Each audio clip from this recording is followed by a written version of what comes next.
Fala, galerinha. Professor Gustavo na área. Muito, muito bom estar de volta, né, gravando essas aulas. Só para ressaltar que as nossas aulas de geometria serão sim no quadro, utilizando o quadro. Por conta de uma intercorrênciazinha, eu tive que gravar apenas essa, né? Deixa eu melhorar aqui a câmera para vocês me verem. Tive que gravar apenas essa, utilizando aqui, mas era uma parte mais introdutória de volume do cone. Então, acho que dava. Bora aí para o segmento da aula em questão, beleza? Vamos lá, vamos partir para o abraço. Galera do segundo ano do ensino médio, do CEPI Dr. Genserico Gonzaga Jaime, né? Referente ao segundo semestre de 2020, né? Essas atividades em EAD, atividades respectivas do nosso REAMP, né? Do nosso regime de aulas não presenciais.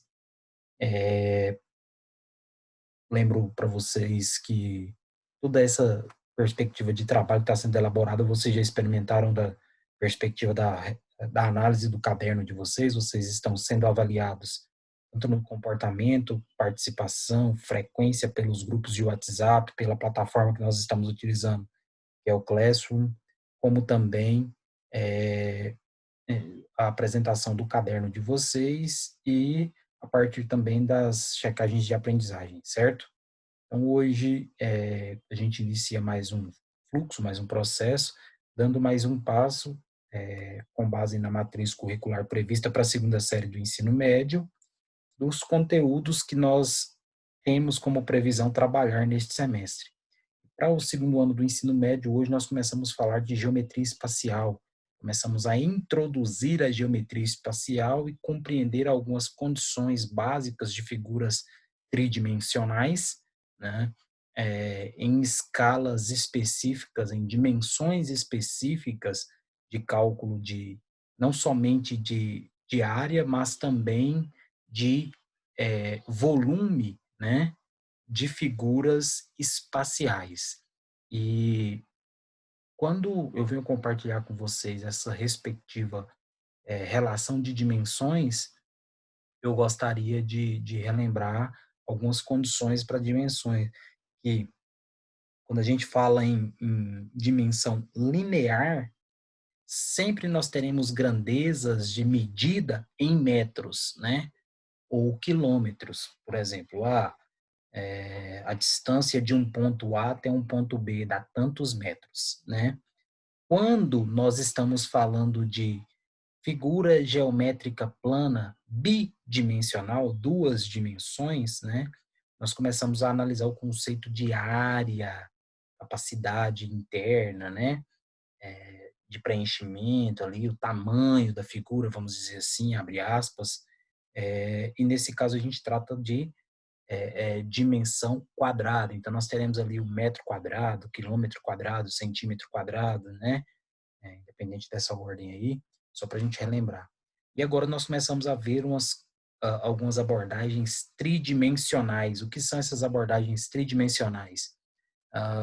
Nós agora começamos a analisar condições e formas geométricas que são de três dimensões, tridimensionais, e passam a ter uma capacidade de ocupação interna referente ao seu volume, de preenchimento, vamos dizer assim, fazendo para aproximar para vocês, para o mais concreto possível, que vocês possam realizar a visualização mental, né, ou abstrato. E para começar a falar, eu escolhi inverter um pouco e ao invés de falar primeiro de cilindro, eu quis falar de cone. Por quê? Eu particularmente, com base no comportamento de vocês, quando eu ensinei esfera e como eu estou trabalhando com geometria com vocês há um longo tempo, eu acreditei que seria mais interessante eu trabalhar primeiro o cone e em seguida abordar cilindro, que eu acho que vai ficar mais satisfatório o trabalho nessa perspectiva. Então, hoje a gente vai falar do cone e conceitos básicos de cone e como calcular volume de um cone, né? Vamos lá. A gente pode medir área e volume de um cone, mas afinal, o que é um cone, professor? Bom, o cone é uma figura geométrica Primária é uma figura geométrica autodidata, ou seja, eu olho para uma figura, você pode não conhecer de geometria, mas ao olhar para a figura, você consegue identificar que aquela figura é um cone. Por exemplo, você vê uma casquinha de sorvete, sabe que casquinha de sorvete é um cone.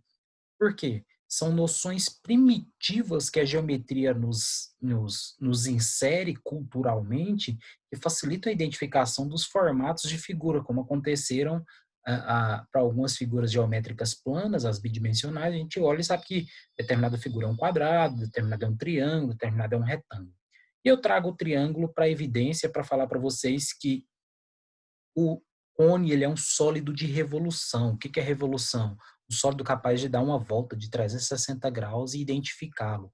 E como que eles identificam o cone no conceito primitivo, professor? Eles pegam o próprio triângulo retângulo, o triângulo pitagórico ali, e começam a girar ele e tentar compreender que a cada movimento que ele faz, buscando completar uma volta de 360 graus, ele ocupe um espaço por onde o corpo desse triângulo passa.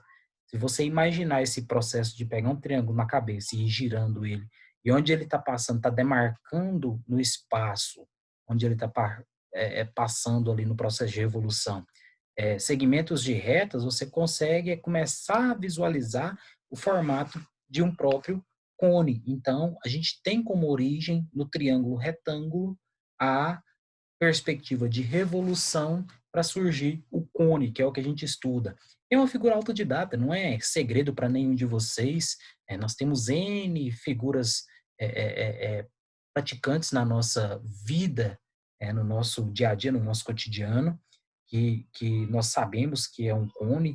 A mais convencional é as casquinhas de sorvete, as famosas casquinhas de sorvete, né? A gente já até discutiu algumas coisas sobre isso, a gente deu uma adiantada, uma introduzida sobre isso. Eu contei a história para vocês da teoria do preço-custo do McDonald's, né?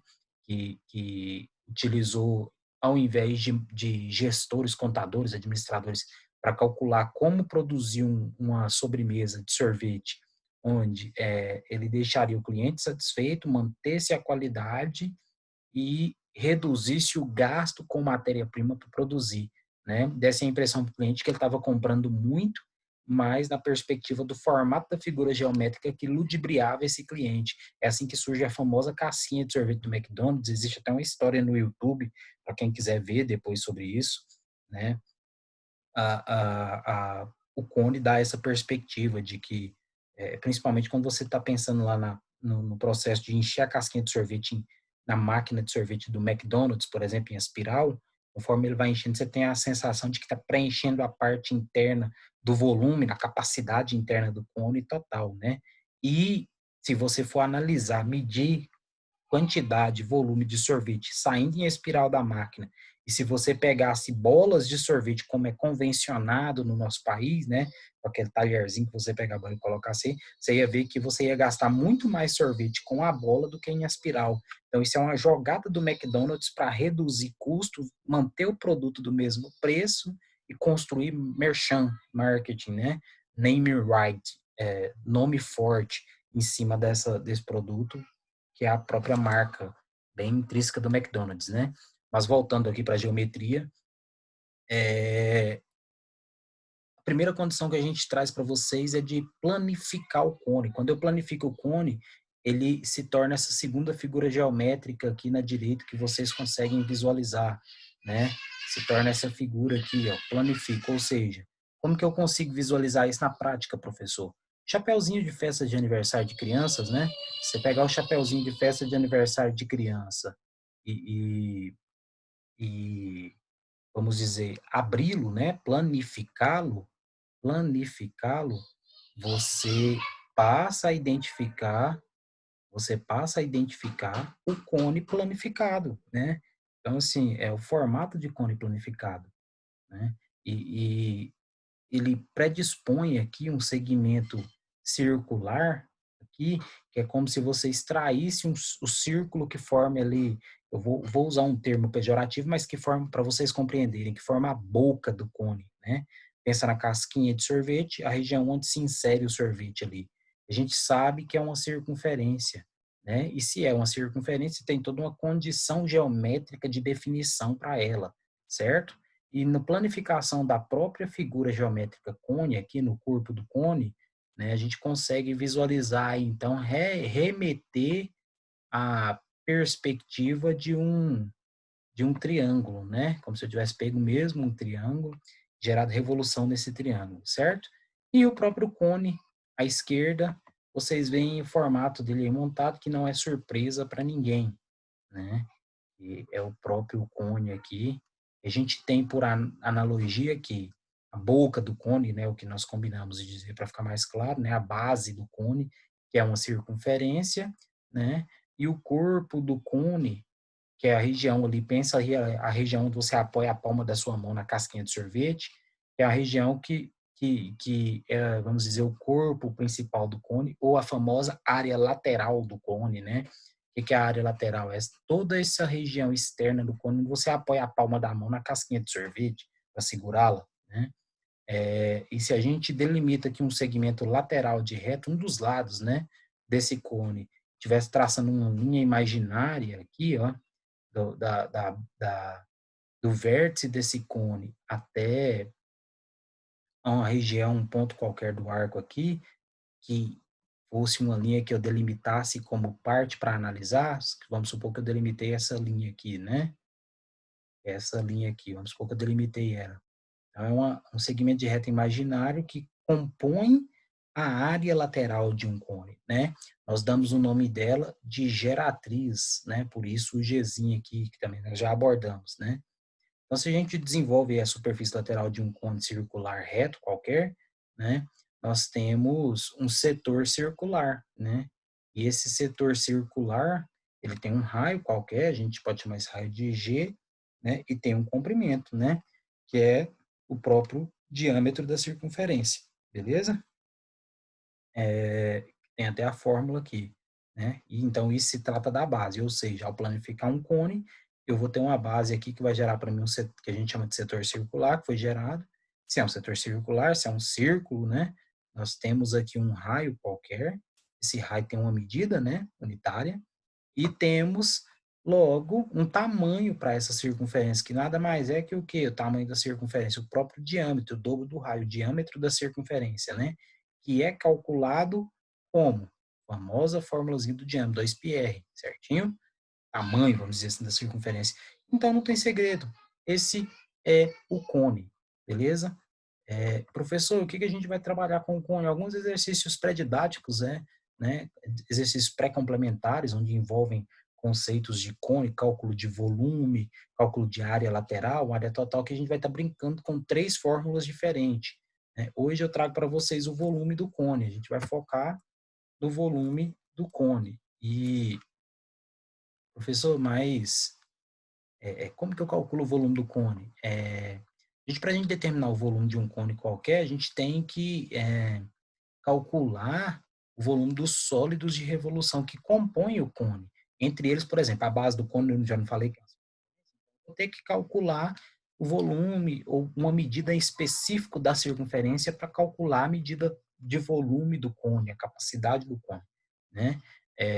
Então, assim, é como se eu pegasse aqui um esqueleto de linhas imaginárias e tirasse o corpo do cone e só sobreposse aqui a base do cone, né? Então, você tem um setor circular e esse segmento de reta, esse segmento de plano na vertical aí, tem até uma setinha representando uma revolução, uma volta de 360 graus, é como se fosse uma linha imaginária que representasse o cone, é como se fosse o esqueleto do cone, né? Eu tirei o corpo do cone só para você entender. Onde a gente vai ter aqui a distância de centro de gravidade, né? Ou seja, da superfície ao eixo, ou seja, do centro da base, que é um círculo, né, do cone, até o centro do eixo, né? Ou seja, o centro ali é a linha imaginária do cone. A gente vai ter uma superfície, uma área de superfície, né? Ou seja, a área da própria base do cone, que é a circunferência, né? E a partir disso a gente tem alguns teoremas que eu só trago hoje para vocês conhecerem, não vou cobrar isso de vocês, mas, por exemplo, o teorema de Papus-Gouin, que quando a superfície gira em torno do seu próprio eixo, que é o que acontece com o cone, né? como se essa linha na vertical aqui fosse o eixo do cone, o eixo imaginário, e ele gira em torno do seu próprio eixo para formar o cone, né? Ele gera um volume total. Então a gente tem a teoria de o teorema de Papus-Gooding que nos possibilita calcular volume, não só para o cone, mas para outras figuras que giram em torno do seu próprio eixo, né? Então vocês podem chegar a ver isso um dia, mas só para vocês compreenderem o conceito esquelético do cone e identificar essas condições. Mas o que a gente vai abordar nisso então? E o que eu vou querer de vocês? Para a gente determinar o volume do cone, que é um sólido de revolução, né, que foi encontrado a partir da rotação, como eu falei para vocês, do triângulo retângulo, em torno ali de um eixo, até do seu próprio cateto, né, da altura sua ali, da sua altura, porque se você pensar ali, o lado que representa a altura do triângulo retângulo passa a ser o eixo central, né? O eixo central dessa figura. Aí você pega ali os outros dois catetos que sobraram ali no vértice do encontro de hipotenusa e cateta adjacente ali, começa a puxar ele para girar em 360 graus, né? Você vê aí que da esquerda é um triângulo retângulo, passou para a direita e eu começando a girar e formar o cone, essa figura esquelética que eu apresento para vocês, estão vendo? Então, o, o, o, o centro de gravidade desse triângulo, né? Ele está a uma distância do raio dividido por 3, né? Ou seja, do raio da minha circunferência, que é a base, dividido por 3, né? O do eixo de rotação. Então, ele está dividido em 3 partes aqui, ó. O raio, é como se eu dividisse o raio em 3 partes aqui, vocês concordam comigo? Porque uma primeira parte do raio, puxo um pouquinho o cone, formo uma parte de outro triângulo retângulo. Puxo mais um pouquinho, formo outra parte, e assim sucessivamente. Então, a perspectiva de análise esquelética, né, do eixo de rotação do próprio cone.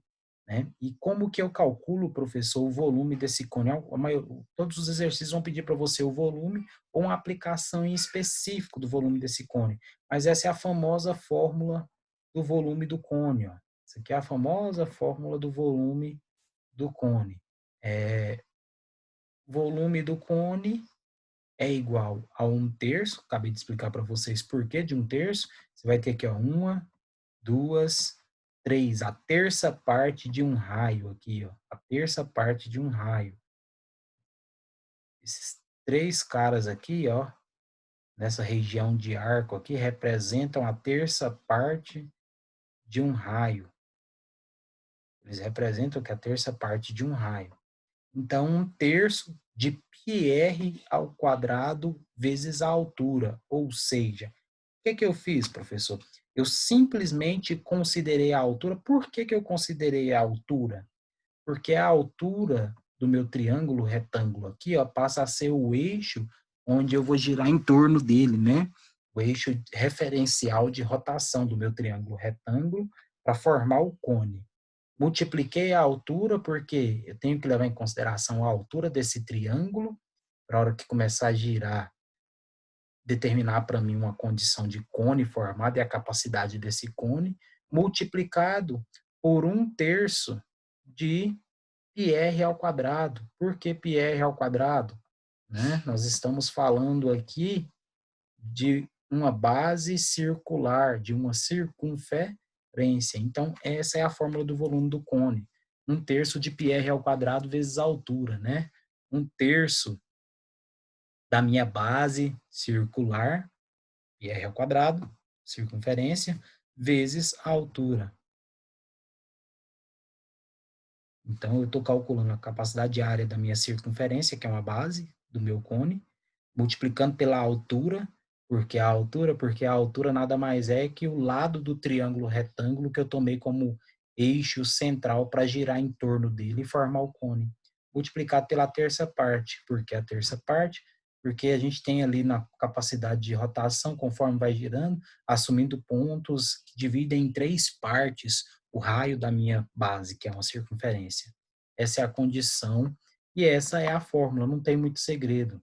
Sempre que você for aplicar em um exercício, ele vai te dar condições para aplicar essa fórmula e brincar com esses coeficientes aí, com o raio, com a altura ou até com o volume do cone, certinho? Muito simples os exercícios. Vamos para um exemplo para vocês compreenderem. Seja um cone reto com área da base de 5π metros quadrados e a geratriz medindo 2 raiz de 3. Calcule o volume para o cone em questão, né? Ó, vamos pensar comigo. Eu fui fazendo passo a passo aqui a resolução para vocês entenderem. A gente tem alguns dados para aplicar na fórmula do volume do cone. E falta outros, porque o volume é igual a 1/3 de πr ao quadrado vezes a altura. Então, a fórmula é... Vamos lá, vamos pegar essa fórmula aqui. Ó. 1/3 de π r ao quadrado vezes a minha altura. Assim eu acho o volume do cone, não é? Então, assim eu consigo encontrar, professor, o volume do meu cone, né? Aí, assim eu consigo encontrar o volume do meu cone. Beleza, prof. Mas, e aí? Para pensar. Lá no exercício ele te dá a área da base, ou seja, você tem a área da base, 5π, e te dá a medida da geratriz. O que é a geratriz? Né? Essa linha imaginária lateral ali, que a gente tem ali de condição de girar o cone, né? Que é um sólido de revolução. A gente tem a medida de geratriz. A gente tem aí a geratriz e a área da minha base, né? Que é a área a circunferência ali que forma a base do cone. Para a gente calcular o volume, a gente precisa de quê? A gente precisa de raio e de altura, e a gente não tem. Para encontrar a medida do raio, a gente pode usar a fórmula da área da base, não pode? Porque, por exemplo, se a área da base é formada se a área da base é encontrada, desculpa, pela fórmula πr ao quadrado, por que πr ao quadrado? Porque minha base é uma circunferência, né? Para me achar a área de uma circunferência, πr ao quadrado. Basta eu substituir. Eu sei que a área já tem essa medida aqui na fórmula, no exercício, não tem? Ele falou que a área da base desse cone vale 5π metros quadrados. Então, substituir a área por 5π, mantive o π, multiplicado por raio ao quadrado. Posso cortar o π com o π, porque eu ia passar para lá dividindo, né? Eu ia trazer o π para cá dividindo. Eu ia trazer o π para cá dividindo, né? E ao trazer o π para cá dividindo, eu ia cortar essas crianças, ia sobrar 5 de lá e r ao quadrado de cá. Logo, apliquei dentro da raiz, né? Cortei a raiz com o quadrado, sobrou r igual a raiz de 5. Então, já achei o raio, né? Desculpa. Já achei o raio. Só que ainda falta encontrar uma outra medida, que é a minha altura, né? Eu ainda preciso da minha altura.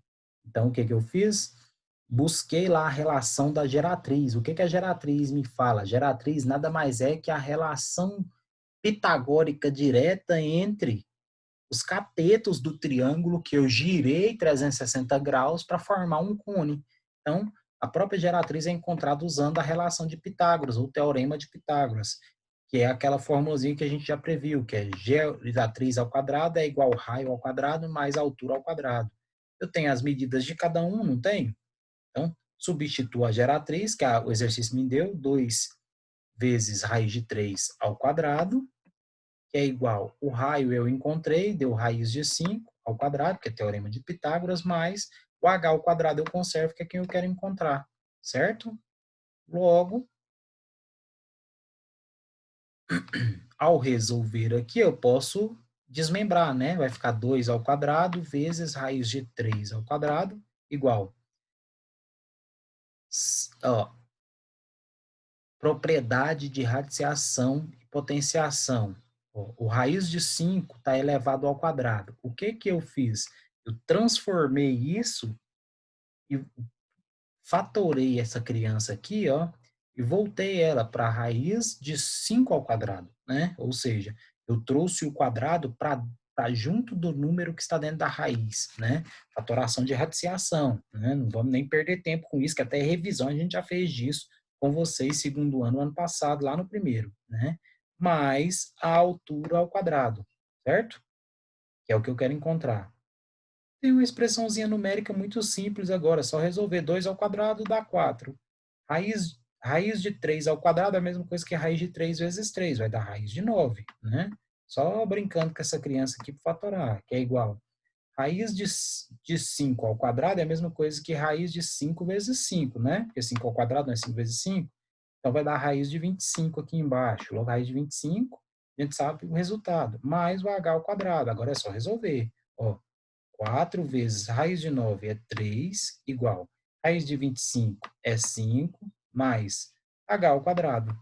Resolvi essas crianças, né? Eu organizei o cálculo aqui, juntei número com número, isolei o h ao quadrado de lá, passei o 5 subtraindo, que ele estava positivo.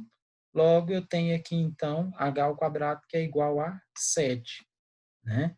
É 12 menos 5, 7. Logo, h é igual a raiz de 7, ou seja, coloquei raiz em todo mundo e cortei o quadrado do h, sobrou raiz de 7. Então, agora eu tenho a altura e tenho o raio, basta substituir na forma do volume, que eu já tenho ela aqui, ó. Já tenho ela aqui, porque eu já encontrei o raio, já encontrei a altura. Então, vamos lá. Agora, é só substituir na forma do volume. Volume é igual a 1/3 de πr ao quadrado vezes h. Volume é igual a 1/3 de π vezes o raio que nós encontramos vale raiz de 5, então raiz de 5 ao quadrado, vezes a altura nós encontramos raiz de 7. Resolvi o que dava para resolver aqui, ó, que era mexer nesse raiz de 5 ao quadrado, né? Fora do parênteses aí. Trouxe o 2 para dentro do parênteses, para junto do 5, fatorei, né? Fiz uma radiciação aí, e desmembrei. E raiz de 5 ao quadrado é a mesma coisa que raiz de 5 vezes raiz de 5. E raiz de 5 vezes raiz de 5 dá raiz de 25, né? E repetiu a raiz de 7. Raiz de 25 eu sei que vale 5, então 1/3 vezes π vezes 5 vezes raiz de 7. 1/3 vezes π vezes raiz vezes 5 raiz de 7, né? Porque 5 vezes raiz de 7 dá 5 raiz de 7. Só resolvi essa criança aqui. Resolvi essa criança aqui. Calculei raiz de 7 aproximado, né? Raiz de 7 aproximado. E se raiz de 7 aproximado e multipliquei por 5 e multipliquei por 1/3, né? Nós chegamos aqui nesse resultado final aqui, ó, 4,41. Vocês podem ver que nós desenvolvemos alguns cálculos aqui diretos, eu nem perdi tempo aqui no cálculo de raiz de 7, o produto do resultado de raiz de 7 por 5, por 1/3, que são operações matemáticas básicas, eu acredito que vocês, segundo ano, já estão desenvolvendo isso desde o ano passado comigo, a gente revisou, e com a professora Poliana em matemática básica, mas qualquer dificuldade me fala que a gente procura um meio de revisar mais uma vez as propriedades de radiciação que a gente já abordou, né? Mas mais para mostrar para vocês as propriedades de aplicação. Eu não fugi das relações de utilizar a área da base do cone, que é uma circunferência, de encontrar medidas a partir da geratriz, usando a relação pitagórica, né? Eu uso a relação pitagórica por quê? Porque o meu sólido espacial geométrico, ele teve origem no triângulo, né? Retângulo, logo a relação pitagórica serve para a geratriz. Encontrei o que eu precisava, que era o raio e a altura, apenas substituí na forma e desenvolvi o cálculo matemático muito simples, beleza? Essa é a nossa perspectiva do que a gente prevê para calcular volume de cone para vocês, bem simples, bem o máximo que nós vamos ter é desenvolver assim um exercício, tendo que encontrar alguns dados que ainda faltam, mas um desenvolvimento bem tranquilo para vocês do segundo ano, que é o que a gente vai evoluir posteriormente, beleza? Previsto para a gente hoje é isso. Façam os exercícios de vocês, qualquer dúvida estou à disposição, é só chamar e até a próxima aula, certinho? Lembrem-se de manterem a frequência no grupo de WhatsApp, lá estou à disposição de vocês. Acessem o Classroom, baixem a lista, resolvam os exercícios e enviem foto lá no Classroom.